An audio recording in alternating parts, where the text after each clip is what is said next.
Thank you all for staying and joining us in this opportunity to learn more about what Lutheran Advocacy Ministry is up to in the state of New Mexico.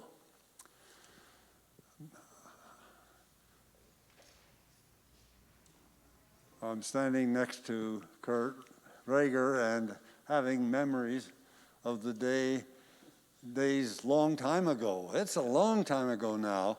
Well, not that long. When Kurt was heading up the youth ministry program here at St. Paul many, many moons ago. A little closer. And having fond memories of some of those days too. Anyhow, Lutheran Advocacy Ministry is the program that St. Paul was important in founding, thanks to John and Chris Holland, way back in 1984. And I think there are a few of us here who remember those days and the efforts of Lutheran Advocacy Ministry and the Roundhouse became well received with the former directors and now with Kurt. The legislators, senators, and representatives of our state legislation respect what we have to offer, and they listen to us, and that's great. And we have a voice in Santa Fe. And we need to know, too, that Lutheran Advocacy Ministry also has similar agencies or programs throughout the country. And then we have a very significant office in Washington, D.C. that is staffed and is part of the ELCA. So we're there as well, working on national issues. And one of the things that you can do today is make sure that you have a form that you fill out Kurt's form to get on his email list so that he can notify you when things are happening in Santa Fe during session, which starts, I believe, the 18th and is a 30-day session, so that you might be able to make a phone call to your state senator or representative regarding a particular issue that we're working on, and Kurt will be telling you about that. So, but I just wanted to show that larger picture of LAM, that it isn't just Kurt and Santa Fe and New Mexico, but that it's in just about every state in the union. There are a few, I think, over 20 of these LAM offices, and that we're also very effective in Washington, D.C. And you can get on their mailing list also by going into the ELCA and put in Lutheran Advocacy Ministry. And you can get on their mailing email list, I know I do, and get notices.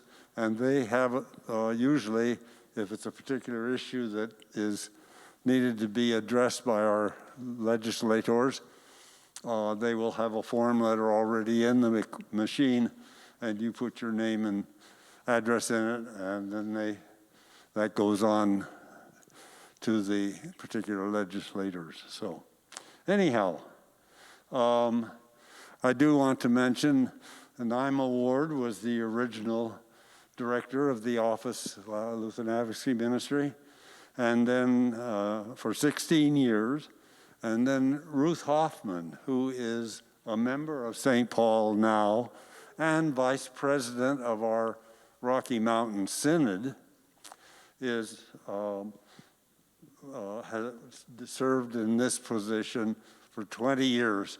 So you've got some time ahead of you, Kurt, if you live up to longevity. Well, at least you didn't mention big shoes. Yeah, right. So anyhow, Kurt, I'm going to turn it over to you.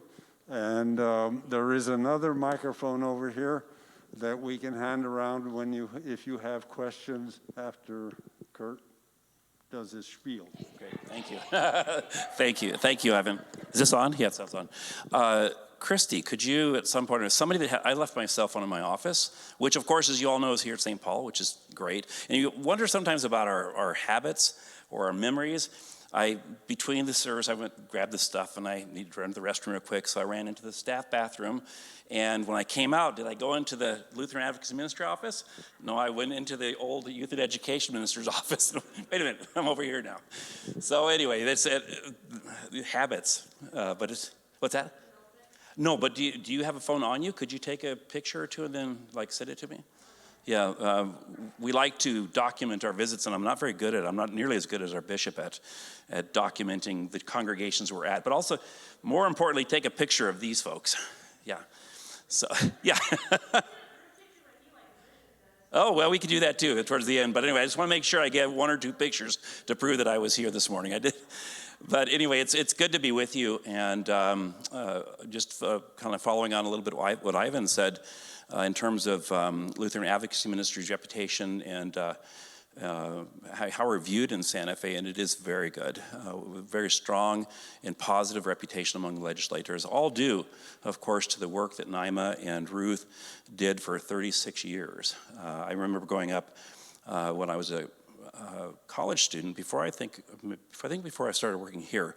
But I got involved in the very early days of Advocacy Ministry at All Saints when this ministry was formed, back when it was called Lutheran LOGM. It was called LOGM.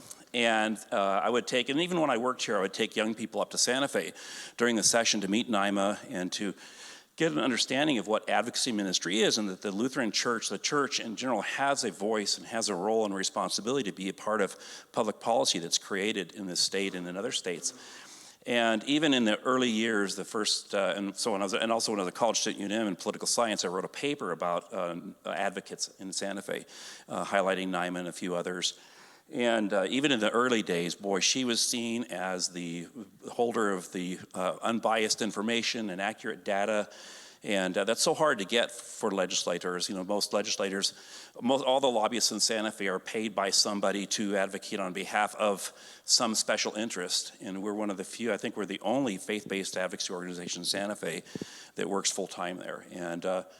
And our job is to give unbiased information and data to legislators and to talk about them about, we're not trying to protect oil and gas interests or any other kind of special group. But we really do have a strong reputation, and it's kind of surprised me last session. As you know, the last regular session was all online, 60 days. And we were actually mentioned on the floor of the Senate when they were debating the cap, the 36% interest rate cap. Senator Ortiz-Pino was mentioning a few of the groups, the broad support for that bill, and he mentioned Lutheran Advocacy Ministry. That's kind of cool, yeah, that we're known that well. So anyway, I can't say thank you enough to Naima and to Ruth, who's probably watching. I know she watched the live feed quite a bit. And Ruth is still very helpful today. I'll text her in the midst of a session or in the midst of a committee hearing, hey, what do you think of this person, or what's the background on this, or whatever. And she's just always so supportive and fires back that information. And sometimes we'll send jokes back and forth about the things that are happening. But anyway, enough about that. So I've been on board now, 2 years. And what's crazy about the 2 years is that almost all of it has been in the midst of the pandemic. And so only that first session, it was a 30-day session, and Ruth hung out with me for about half of the session, maybe a little more, and kind of introduced me to folks. And by the way, that shoe, the big shoe thing, and I have a picture. If you ever go to our website, which you really should, I kind of goofed the website up, but I converted it to another format, and all the problems went away, so now the website looks pretty good, and I was able to update it. But one of the other advocates who's really important to Santa Fe, does some great work with New Mexico Voices for Children. Bill Jordan gave Ruth, as a going-away present, some of you were there at that luncheon at the Advocate Conference, and gave her this gigantic shoe. It's about that big. Nike shoe or Converse high top, I think. And he called me up and gave me the other half and said, you have big shoes to fill. And which, laughed, we had a good time. Yeah, we sure do, and I certainly recognize that. And then during that first few weeks that I was in Santa Fe the first time, and as Ruth is introducing me to different legislators and department heads and things like that, they're all, Ruth, we're so sorry you're leaving, you've done such great work, and then they turn to me and say, you have big shoes to fill. I mean, every single person said that. So I'm and the shoe's in my office, by the way.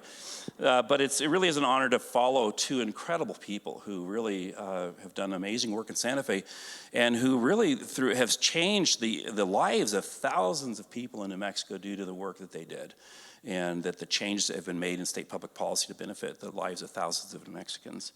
As Ivan mentioned, we do have state public policy offices. I think we're in around 22, 23 states. Some are like us, where we're supported we are a synodical office, if you will. We're supported through a grant from ELC World Hunger, a domestic hunger grant. So a part of our funds come from that every year. In fact, I need to put in my grant application probably this next week because it's due on the 18th. And then the rest of our support comes from either the Synod, which is a huge chunk, and we're the only Synod. The Rocky Mountain Synod is the only Synod in the entire ELC that supports 2 public policy offices. So we have an office in Colorado as well. And they're also now supporting some grassroots efforts in Utah, the state of Utah, in an ecumenical form. So this Synod and the bishop and previous bishops have long supported in a very strong way the importance of advocacy ministry in Santa Fe and in Denver and other places. So, and then the rest, then we get support from the Synod, and we get surprisingly, well, not surprisingly, but compared to other ministries, we get a significant amount of support from local congregations like St. Paul and individuals. And in fact, I came in this morning, I've been in the office for 2-3 weeks with the holidays and things like that, and working from home. And there's a forwarded envelope on my desk, and it's from St. Paul, this congregation, with a contribution to the ministry for the year. And I was like, wait, okay, I've been here since like October, and the check goes to Santa Fe, comes back to us. So I'll work with Christy and the treasurer to make sure we have our accurate address. Yeah, so anyway, so St. Paul has just generously supported this ministry since its beginning, as Ivan mentioned, so for 38 years now. And I can't thank you enough for allowing us to be housed here now. It's a great place to be, not only because of my own connections to it, but also being in Albuquerque in a congregation that has such a strong priority on social ministry and an advocacy ministry. So let's see, what else did I want to mention? So I'm going to pass this around too. I don't know how many of you, I think a fair number of you are on our email list, and I don't try and bombard folks with emails except during the session. During the session, I will send out emails, here's where we're at, here are some of our priority bills, or the ones that are really working right now. And then as the session progresses, I'll send out action alerts asking for specific action to be taken by you to call or email your legislator, or maybe a group of legislators on a particular committee. And I can't emphasize enough the importance of that. I hear time and time again from legislators that, they get tons. In fact, during the last session, which was all online, they were bombarded with emails because that was really one of the only ways you could communicate with them other than trying to reach their office phone, or if you happen to have their cell phone, which I have quite a few of them, and I would be contacting legislators through Twitter and through Instagram and through Facebook. I mean, they all kind of have different ways of getting information or being in touch with people. But they talk about how important it is to hear from their own constituents. And so if I know folks, okay, here's a committee that like with this 36% interest cap that we're hoping will be introduced again this year, if you have if your legislators on that committee, call them or email them, reach out to them personally, because that makes a much stronger impact than just people in general that aren't a part of their district, even though they do listen to that as well. So if you sign up, if you add your name to this list, and please make sure you signify St. Paul as well, then I'll add you to that list and you can get that information during the session. And I might send out a handful of emails over the course of the year. I'd like to get a little more regular about that, but I'm not going to be one of those organizations that bombard you 2 or 3 times a week with emails. So just kind of pass that around. I hope. Here's a pen. You can send that around too. Great. And for the folks on live feed, I was telling Ivan, it's strange not to know who's watching you. At least on Zoom, I can see who's all here, and I can turn my camera off, or I can turn it on. But we're going to be talking primarily this morning about our advocacy agenda. And so and I've got copies here for folks, but if you go to our webpage, which is lutheranadvocacynm.org, you can find a copy of the agenda there that I'll be talking from this morning. So I guess the last thing about the oddness of the last 2 years, I've had very little time really to interface one-on-one with legislators because of the pandemic, and the session being normally on any given day during the session, you can go down on the floor and talk to legislators prior to a floor session if they're at their desks, or you can approach them before committee hearings and chat with them, and we did that during the first session I observed, but a lot of that was with Ruth introducing me. But all the last session was all, and the meetings leading up to it was all online, all through Zoom. So I know all these legislators, but only through Zoom and through texting or things like that. And so in this session, the session should be open to the public, as the special session was in December.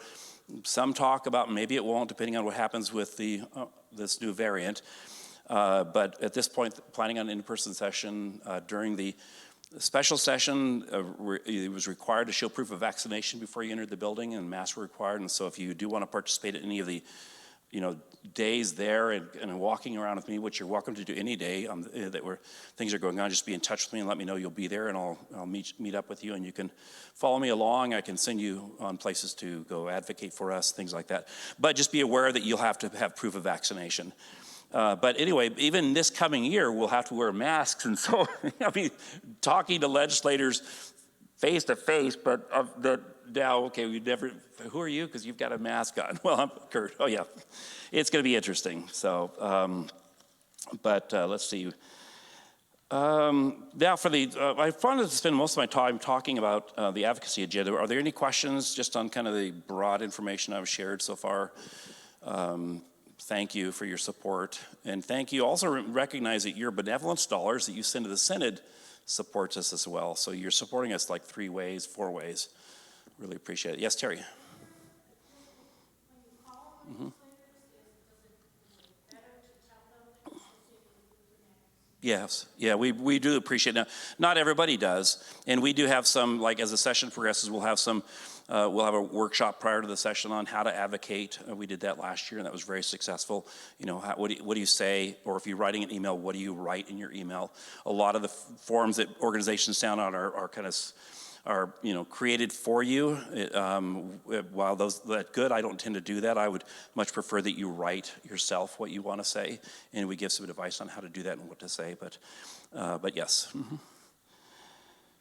Any other questions? There was something else I was going to say, but now I can't remember what it was, so we'll just move right into the agenda.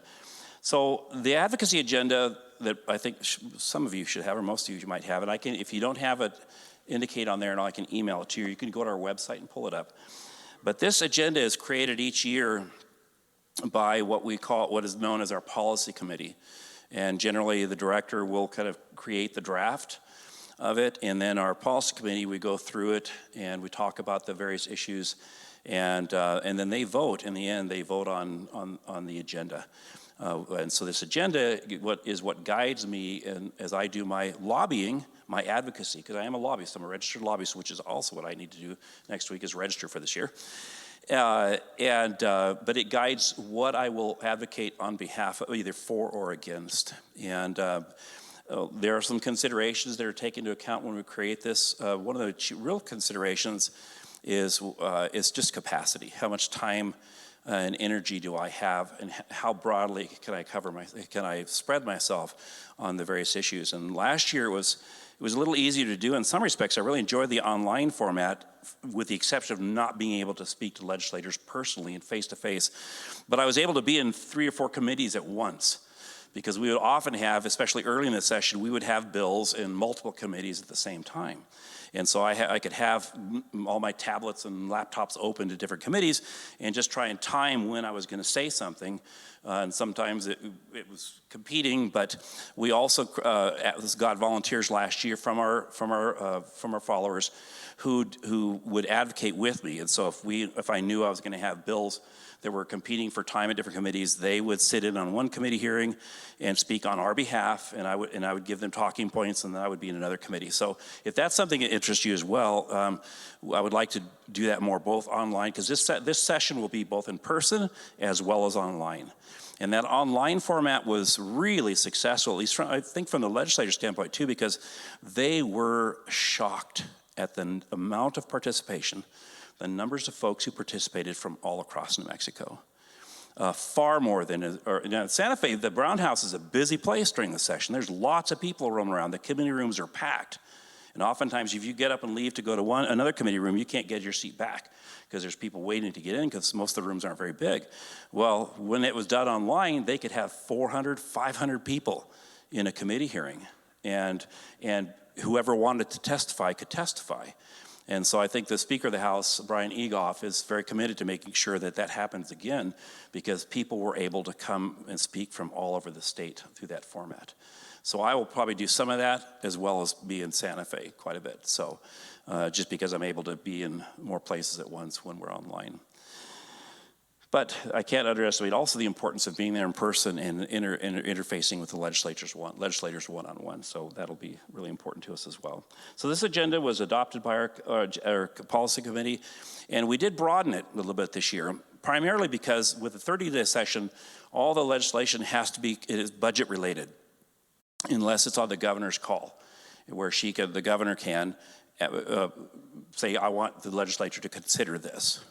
For example, the 36% interest rate cap bill that we worked really hard on last session and that died on the last day of the session, we don't know if it's going to be on the call or not. So the governor has indicated that she wants it on the call, and it's really important to her.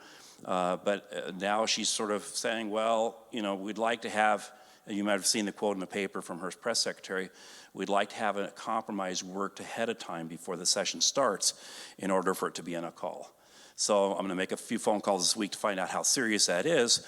But that bill may not be on the docket. It's really important to us, but it may not be considered if she does not put it on her call because it's not connected to the budget. So the 30-day can only be budget related. And so some of the things that are on our agenda may or may not be on the call, or may or not be, legislation may or may not be introduced on that. Legislation's already been dropped. The pre-filing started January 4th. So if you like to read proposed legislation, you can go to the state legislature's website, which it's really easy to navigate around, and you can start reading, or at least going down the list and looking at the titles and seeing, and that's what I'll be doing this next week, because I've only briefly glanced at it because of the vacation and things like that, and my daughter was here in town. But now this next week, I'll be going through and looking at all the pre-filed legislation, both in the Senate and the House, to see what bills would fall under our primary areas. And so if you turn to the second page, or look at the first page first, in terms of developing our agenda. All of our agenda, which you'll find in the subsequent pages, has to be connected to our ELCA social statements. And I'm not sure how many of you are aware that the ELCA, I think probably most of you are aware that the ELCA, since its beginning, has created social statements and social messages, and there's one other category. There's 3 different categories, but the primary ones that we look at are the social statements and the social messages, in which the ELCA, over a period of time, has developed a position on a particular issue, whether it be capital punishment or abortion or homelessness, or there's a whole variety of social statements.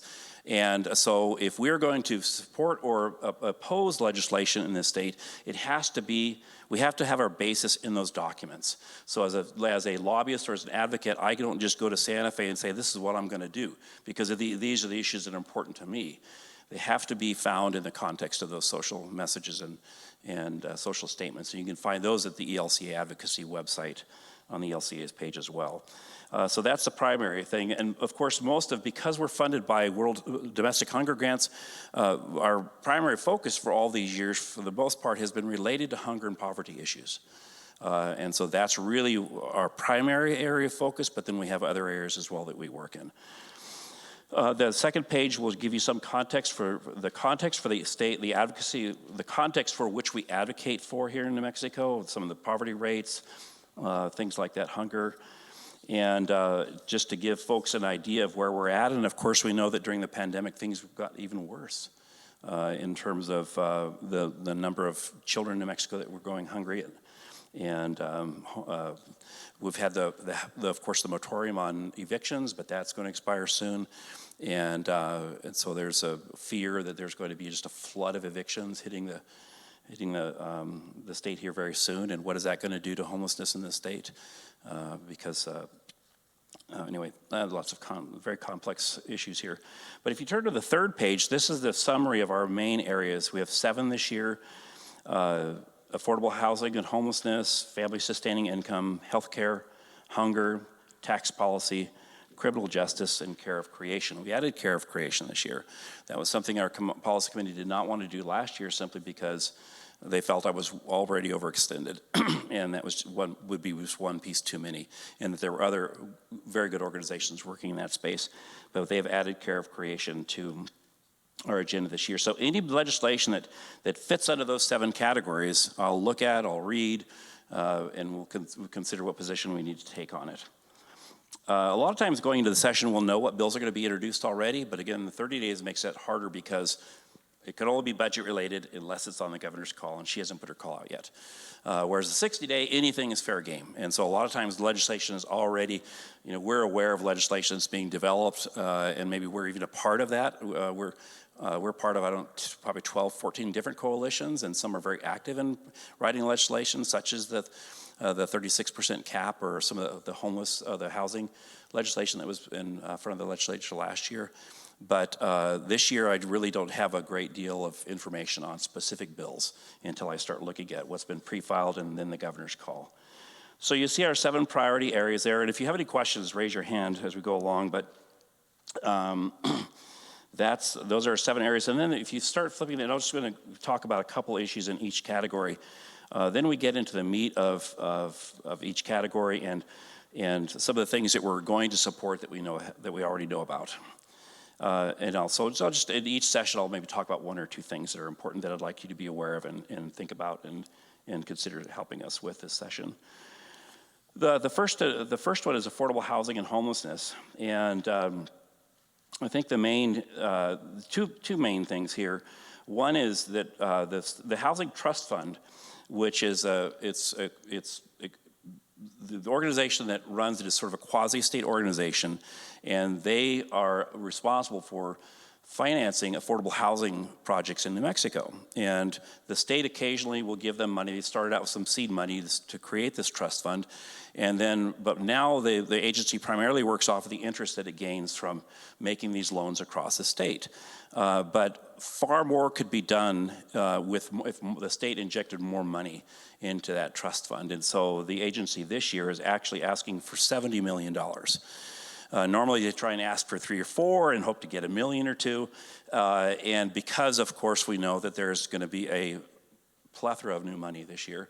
Every single time that new revenue estimates have been put out this year, the projections for revenue have jumped dramatically, and right now we're looking at more than $1.5 billion of new money in this state, due to primarily, of course, to the oil and gas industry, which has done incredibly well this past year. You might have seen an article in the paper a couple of days ago. Both the governor and the Legislative Council Service, the Legislative Finance Committee have introduced their budgets, if you will. There'll be 2 kind of competing budgets, and they're both about $1 billion. The proposed budgets are about $1 billion more than they were last year with all this new money. So anyway, the Housing and Finance Authority has asked for $70 million, and we'll support that. And we support it. We always support whatever they do, because their primary function is building affordable housing in the state, across the state. They also were the organization that, as money was coming in from the federal government for rent relief, they were the organization we supported changes in their in the way they operate their regulations last session in order to allow them to more quickly distribute this money from the federal government. And they've done that quite well this year. Let's see. The other thing I wanted to mention on here is we supported a bill last session that reworked the housing-tenant relationship in this state. It's a document that it's legislation that has not been tinkered with for years and years, and it's very much in favor of the landlord versus the tenants.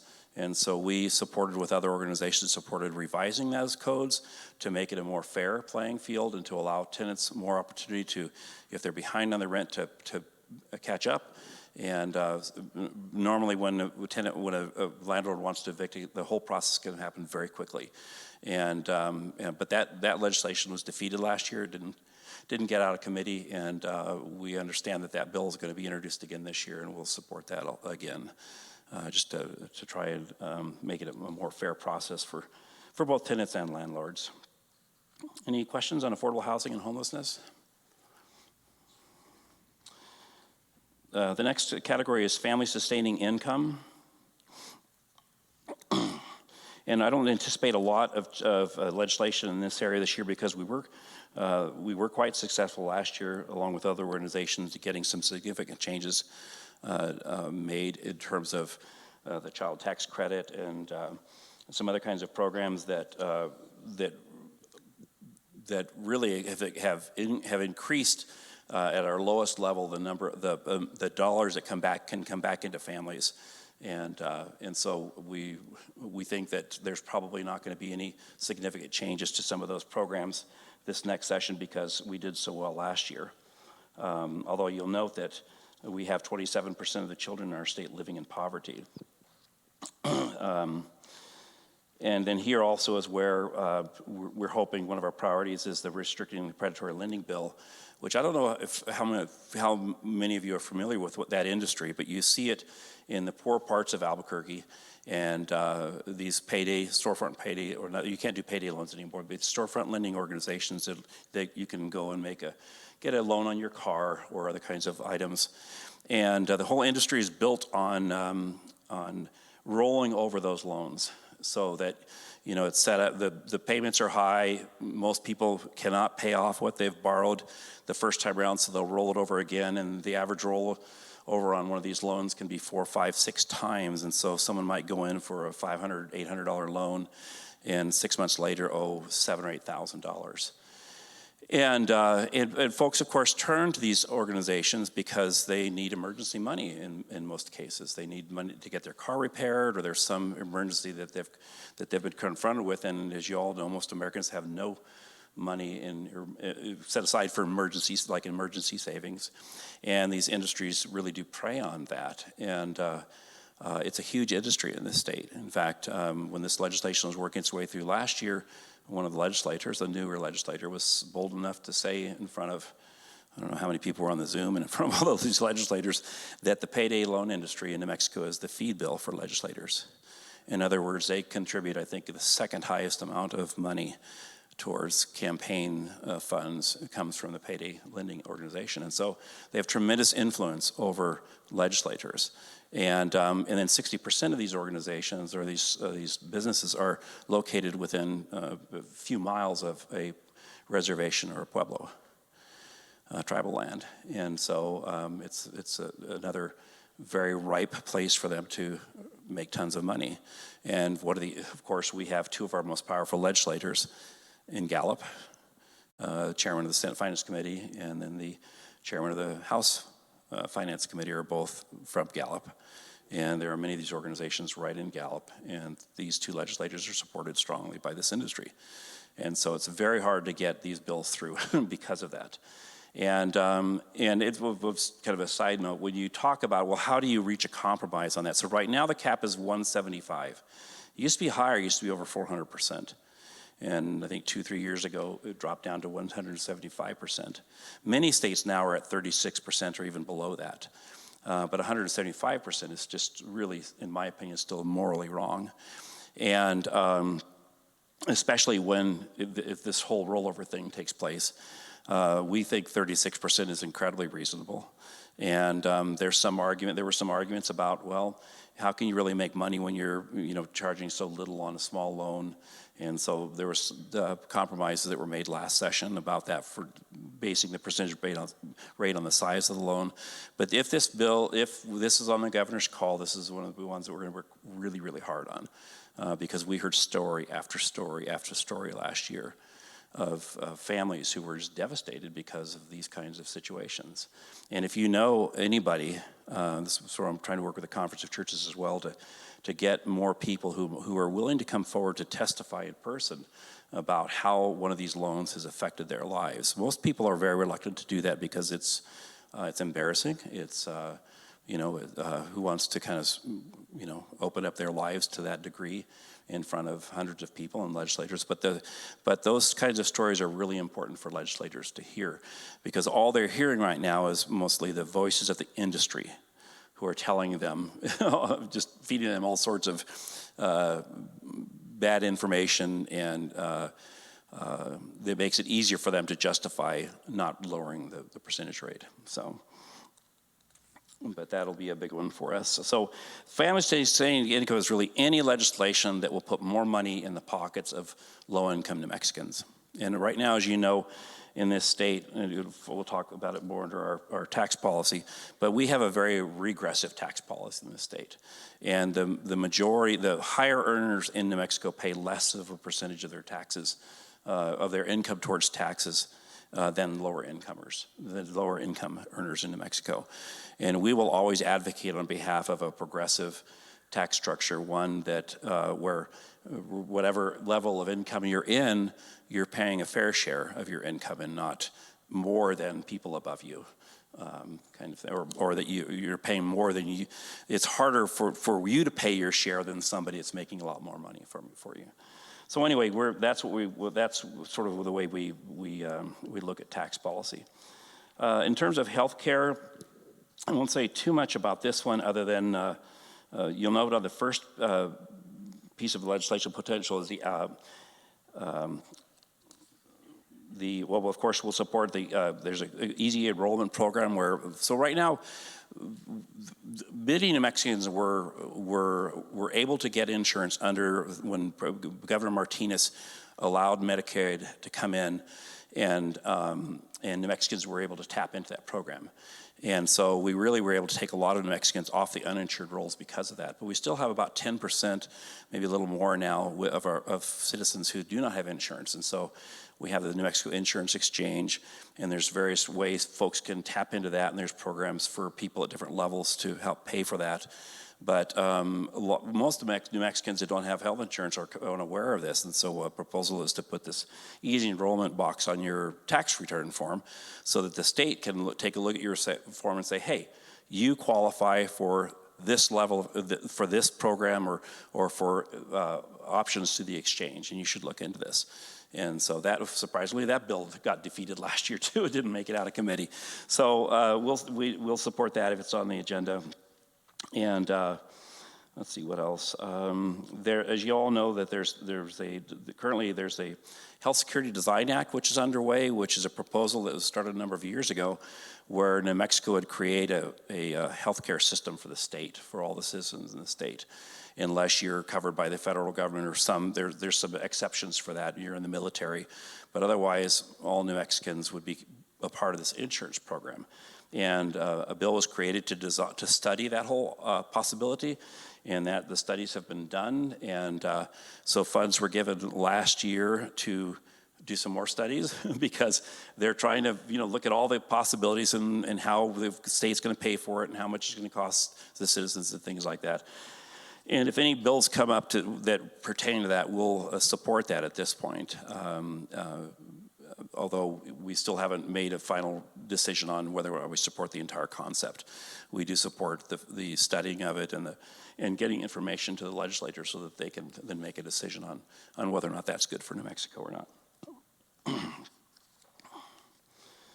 Let's see.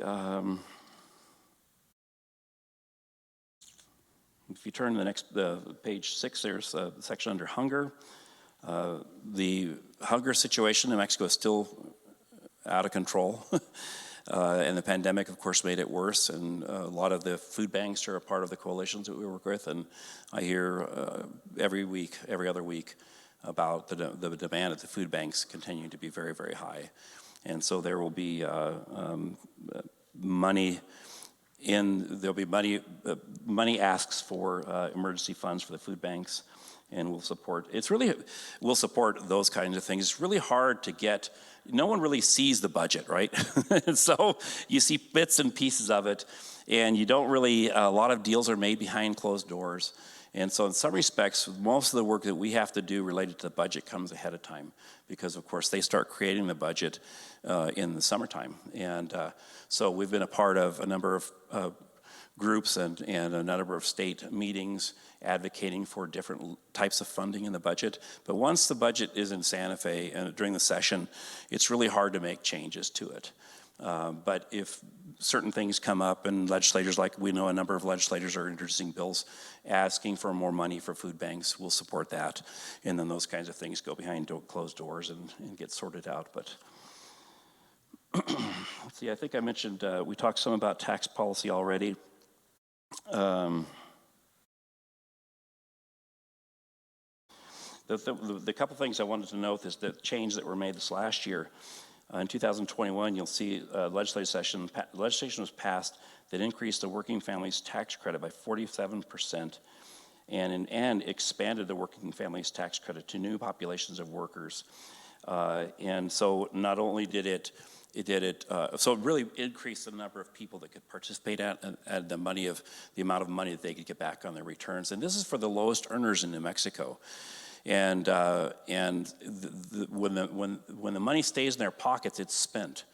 And it's spent on household services, it's spent on health care, so it goes right back into the economy. So not only is it really good for the families in terms of having more income, but it's also good for the economy of New Mexico, because that money doesn't sit in a savings account or it's not invested, it's put right back into circulation. And we made some significant changes last year working with other organizations. And some people ask about Social Security. There's always proposals to exempt Social Security tax for different levels of earners in the state, and we'll always oppose that for higher earners, because the folks that really need that protection already get that. And so usually if there's a bill that's introduced on relating to Social Security and exempting that, it's for the highest earning New Mexicans and who, in our opinion, don't need that protection. Let's see. The food tax. That often comes up every year. Most of you may know that the tax on food was repealed or taken away a number of years ago, and so when you go to the grocery store, you're not paying tax on any food.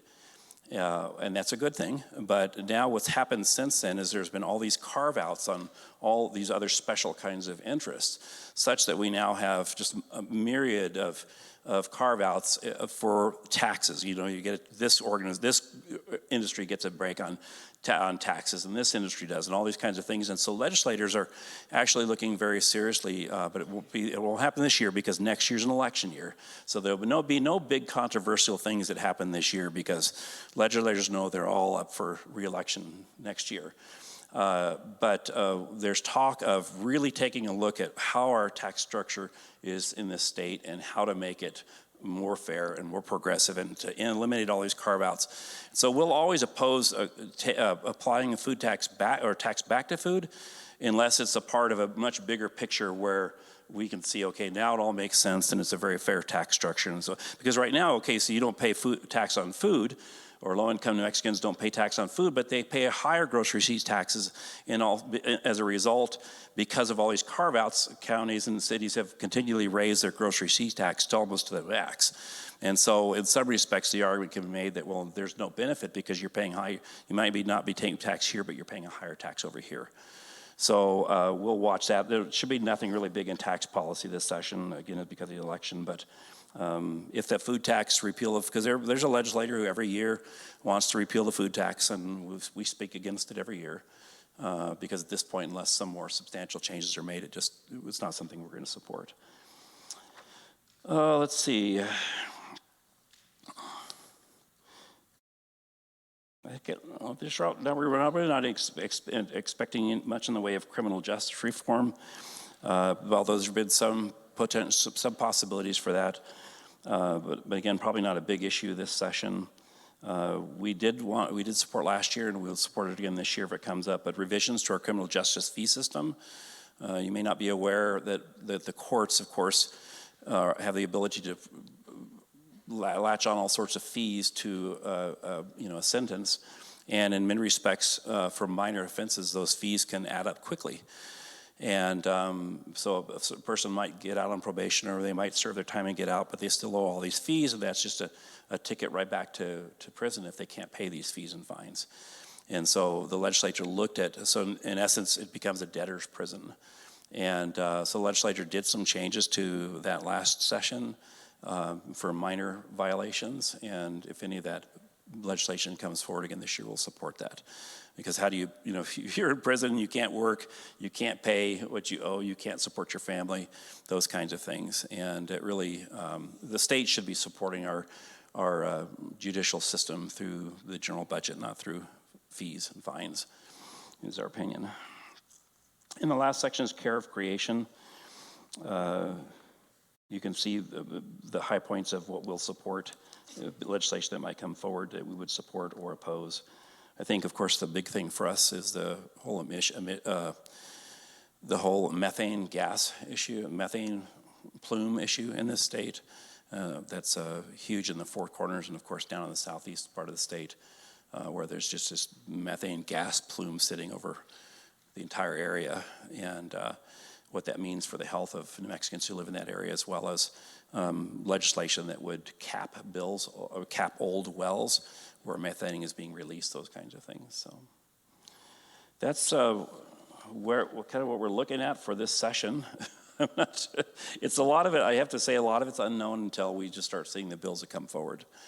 And I think last year we worked on about 100 bills initially, and then as the session progressed and some got whittled down, they were probably towards the end, we were really focused on 35 to 40 bills. And our big ones that we would anticipate this year would be the 36% would be funding related to hunger programs in the state, and then housing issues would be the big ones for us this year. Any questions?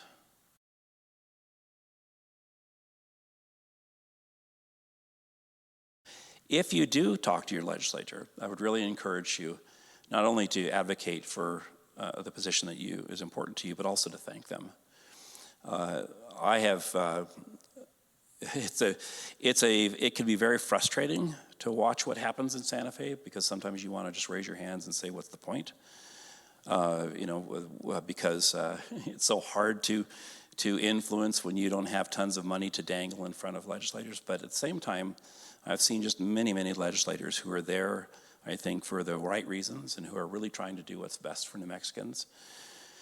Naturally, of course, they are concerned about being reelected and those kinds of issues, but I really have been impressed by the quality of the legislators that I've encountered in the 2 years I've been working.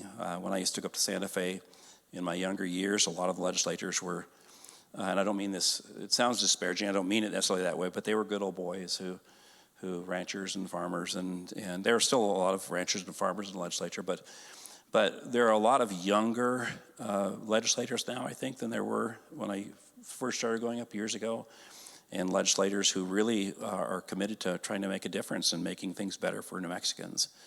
And I think that's sort of the basis for the work that we do, and when I'm talking to legislators is trying to get them to think from that perspective. And how can we make the lives of our New Mexicans better? Because then that goes back to our entire roots. Martin Luther believed very strongly that the church, that the government was a gift from God to help people and to help people's lives, make people's lives better. And I think we still believe that strongly today. And people ask, well, You shouldn't be in Santa Fe. The church shouldn't be lobbying on behalf of different issues, and I would argue that if it's about making people's lives better, then of course we have a voice there, and we have a voice in calling legislators to be accountable for their actions. And I think that's one position that we can come from as the Lutheran Advocacy Ministry, is that we can come from a moral faith standpoint. Sure, we'll provide data. Here's accurate information on how this program is performed and why it's a good thing to do, and how it's improved the lives of New Mexicans. But I also think we have a unique position in terms of speaking from that faith and value perspective that maybe other organizations don't have. So, well, if you'd like to, one last question, Ivan, so hold on, I don't know what time it is. But we are holding our in-person, we're holding an in-person issue briefing and Bishop's Luncheon this year. We went back and forth on that. Of course, we didn't do it last year because of the pandemic, and we made the decision to do it this year, but before this new variant came rolling in. So far, all the word is that the legislature will be in session, so we are going to do our business in person as well. We know that might keep that still will keep a number of our supporters away for a variety of reasons, and we understand that. But if you are, from a show of hands, who is hesitant to come to the Bishop's Luncheon and the issue briefing because of the current COVID situation? Okay, and who would most likely come? Okay, so about the same.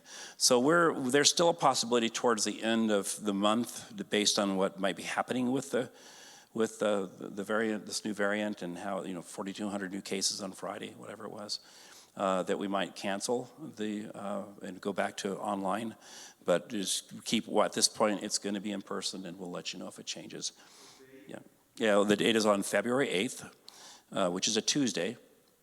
And we'll meet at Christ United Church in Santa Fe, where we've held it for a number of years, the issue briefing.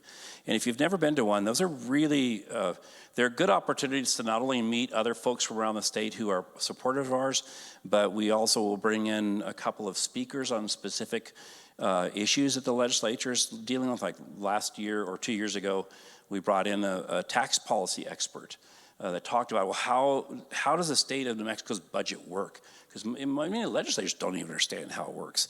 And that was very informative. And we brought in another person who talked about the constitutional amendment for that would take more money out of the Permanent Land Grant Fund, which did pass.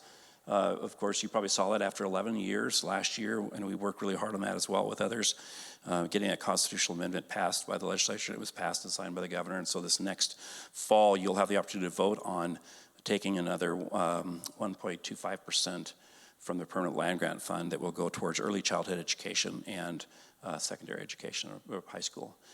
And there, just a couple more things. One more, you probably were paying attention during the redistricting process that took place in December, and very frustrating because this nonpartisan group that created all these maps did an amazing job going across the state and listening to Mexicans and creating these recommendations, and with lots of very accurate data. And the House pretty much followed those recommendations but made some changes. The Senate kind of threw them out and did their own thing. And we don't really know how much the Senate took into consideration because it was all done behind closed doors. Well, there is a proposal you might have seen in the paper that they may try to introduce a constitutional amendment this session that would put that in the hands of this nonpartisan group permanently. And if that happens, we'll support that. We were supportive of the CRC when it was created last year, and we felt they did really good work. And if that legislation comes up, we'll support it, this constitutional amendment. Anything else? Yes.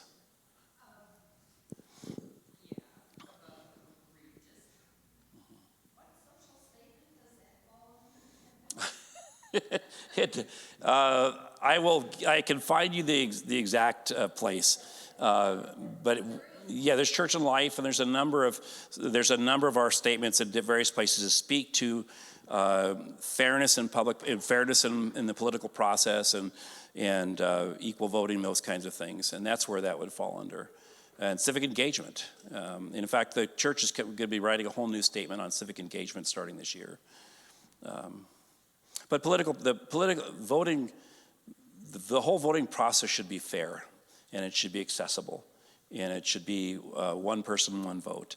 And so that's why we would support Right, as it was pointed out in the article, one of the legislators, and we saw that during committee hearings, legislators are only interested primarily in staying reelected. And if they're in a district that's not competitive, so they try and create non-competitive districts. So, yeah, yeah. Anyway. It's shortly after noon, so I think we will Yep. thank Did you Kurt. take a picture of the whole group? Oh, perfect, perfect. Thank Kurt for coming over, and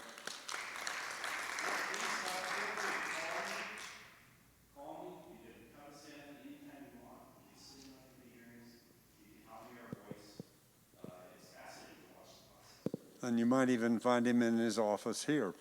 So, but thank you so much. We'll look forward to getting emails and information about what's going on up there and where we can participate.